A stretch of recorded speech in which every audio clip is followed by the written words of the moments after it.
सबसे पहले मेमन साहब, अली अमीन गंडापुर साहब ने आज आग पर चढ़ दौड़े हैं। लोड शेडिंग का मसला तो पूरे मुल्क का है, लेकिन सिर्फ केपी को लेकर विभाग को ऐसी धमकियां देना क्या एक वजीर आला को जेब देता है? सर बिस्मिल्लाहिर्रहमानिर्रहीम, इय्याका नअबुदु व इय्याका नस्तईन।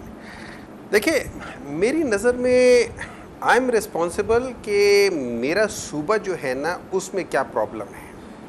मैं अपने सूबे के लिहाज से जो सवाल उठाऊंगा या जो भी वो करूंगा, मैं अपने सूबे को सामने रखते करूंगा। मुझे उससे कोई पैरोकार नहीं होना चाहिए कि बाकी सूबों में हालात क्या हैं क्या नहीं है। हर एक सूबे का एक ज़िम्मेदार, एक किसी जगह पे फॉर्म 47, किसी जगह पे एक चोर, किसी जगह पे डाकू, किसी पे हर किस्म के लोग हैं। मैं रिस्पॉन्सिबल हूँ अपने सूबे का।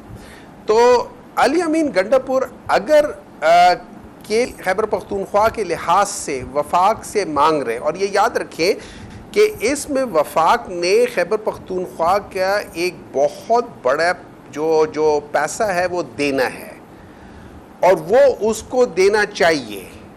ठीक है, तो ये चीज़ें अगर वो मांगते हैं और ज़रा सख्त ज़ुबान इस्तेमाल करते हैं तो मुझे इसमें कोई वो नहीं होगी।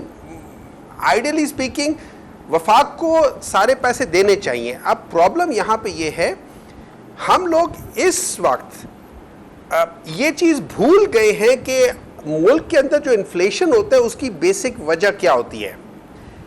हम यहाँ पे कोशिश कर रहे हैं कि हम लोग किसी तरीके से इन्वेस्टर्स लेकर आए, हालांकि इन्वेस्टमेंट जो होती है ना वो बहुत फ्यूचर की बात होती है। मैं आज पैसा इन्वेस्ट करूँगा तो 3 से 4 साल बाद उसका रिटर्न लूँगा, लेकिन अगर मैं आज अपने अखराजात कम कर दूंगा तो उसका रिटर्न मैं अगले दिन से लेना शुरू कर दूंगा। अभी आपने देखा हावियर जो अर्जेंटीना के जो वो नए ये जो प्रेसिडेंट हैं, उन्होंने क्या किया है, उन्होंने आते साथ ही इन्फ्लेशन को 25% से नीचे गिरा के 4% या 5% पे ले गए। उन्होंने कोई अपनी इकोनॉमी बढ़ाई नहीं है, और ये 7 महीनों के अंदर हुआ है। अच्छा, उसकी वजह यह थी कि उन्होंने, जैसे पाकिस्तान में वफाक के पास 90,000 गाड़ियां हैं, हर एक गाड़ी को तकरीबन 360 या 400 लीटर पेट्रोल फ्री है, बिजली कोई इस किस्म के लोगों के पास फ्री है। यह तकरीबन 1.5 से 2 खरब रुपए सालाना हम लोग एलीट क्लास को फ्री ऑफ कॉस्ट दे रहे हैं। अगर हम ये 2 खरब रुपए कम कर दें तो हमारा खसारा जो 7 खरब है वो कम होके 5 खरब पे हो जाएगा।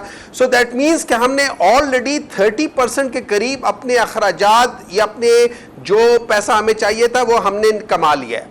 अब उसके बाद हम जाके देखें वो बाकी क्या मरात हैं जो हम लोग एलीट क्लास के लिए कर रहे हैं, डिसीजंस ले रहे हैं। प्रॉब्लम यह है कि अगर आप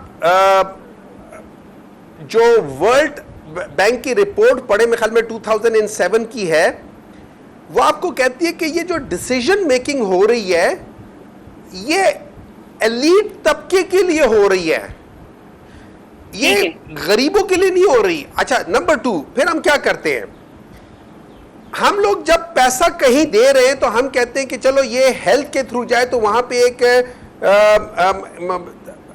एक जिला में एक बंदे को हम देते कि वो कर ले। उसकी बजाय हम डायरेक्ट BHU क्यों नहीं देते, हम डायरेक्ट किसी स्कूल को क्यों नहीं देते, हम डायरेक्ट क्यों नहीं वो करते, उससे आपके एक्सपेंसेस कम होंगे। सर, तो आप उनकी धमकियों को डिफेंड कर रहे हैं, मतलब रवैया उसका दुरुस्त है। किसी और तरीके से भी तो बात हो सकती है ना, जरूरी तो नहीं है कि धमकियां और आमने सामने आकर ही बात हो।